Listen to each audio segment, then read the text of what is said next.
So guys, Mike Tyson was the best to ever do it. The greatest ever, greatest ever. And I will even go as far as to say that he was even more evasive than Ali was. While Ali was known for his evasive movements and dancing around the ring, Mike Tyson's head work and footwork made him more evasive in a different type of way. Mike Tyson only had to evade so much. Because of his style, he was less prone to being attacked as opposed to being the attacker. His opponents rarely ever put the actual pressure on Mike Tyson. It was always him coming at someone. Therefore, his defense was almost like unnecessary for most of the time. And you always heard Mike Tyson always would talk about how his defense was impeccable and impetuous.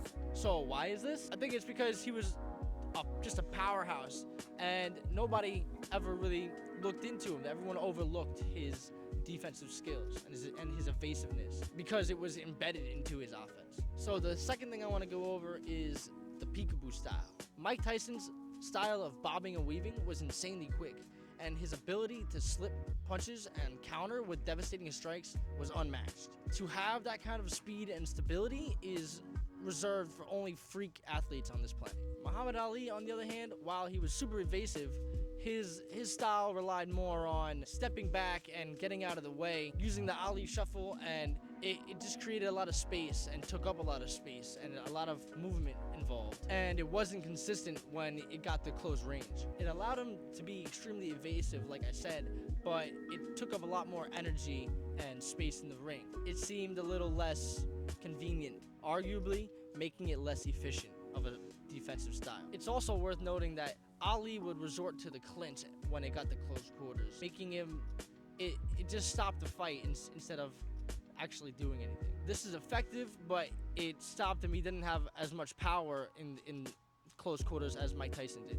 Mike Tyson was trained by Customato in the peekaboo style, which is a very easily adaptable style. This skill allowed him to get real low and make himself a smaller target. And though Mike Tyson's opponents varied in size and strength, his defense stayed consistent every time. Now, the next thing I want to go over is their instincts and reflexes. Mike Tyson's reaction was lightning fast, and it allowed him to anticipate punches and slip them before they even got thrown, and was able to return fire immediately. Muhammad Ali, while also incredibly fast and accurate, his evasion relied on backing up and getting away, which left him open to follow-up attacks and put him against the ropes in the corners.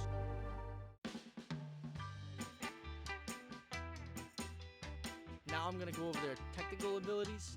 All of Mike Tyson's movements were economical and precise. He was able to use minimum energy while using maximum defense, and this allowed him to maintain that defense for the longer fights, the few of them that there were. And like I said, Ali's movements, they were graceful and they look really good, but they were definitely more energy consuming, and they took up too much space and left him open for too many attacks.